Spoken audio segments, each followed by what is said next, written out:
Encore une semaine qui s'achève dans le rouge sur les marchés financiers. Le CAC clôture en baisse de 0,88% à 4 853 points, mais reprend 0,84% sur la semaine.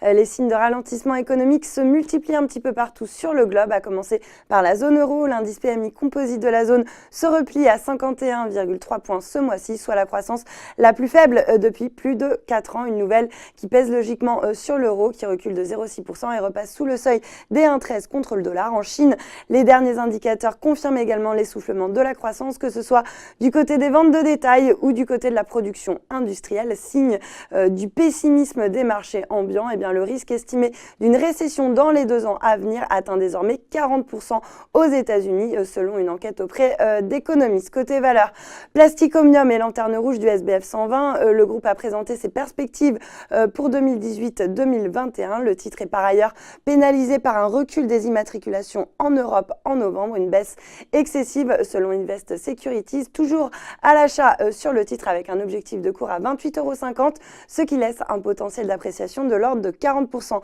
Le secteur automobile plus généralement est mal orienté, pénalisé par un recul des immatriculations donc de vente de voitures en novembre. Valeo reçu par exemple de 3,6%, Renault moins 2,6%. Le secteur ne profitant pas de l'annonce faite par la Chine qui va suspendre pour 3 mois la majoration des droits de douane sur les voitures et pièces détachées automobiles importées des États-Unis. Il y aura à l'inverse ce hisse en tête du SBF 120 grâce à UBS qui confirme sa recommandation à l'achat sur le dossier mais réajuste légèrement son objectif de cours de 14,80 € à 13,70 €, ce qui représente quand même un potentiel de progression de 16%.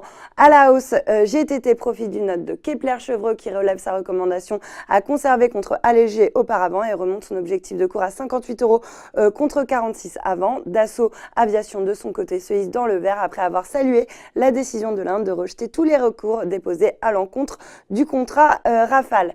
Voilà, c'est tout pour ce soir, mais n'oubliez pas, toute l'actu éco et finance est sur Boursorama. Bon week-end.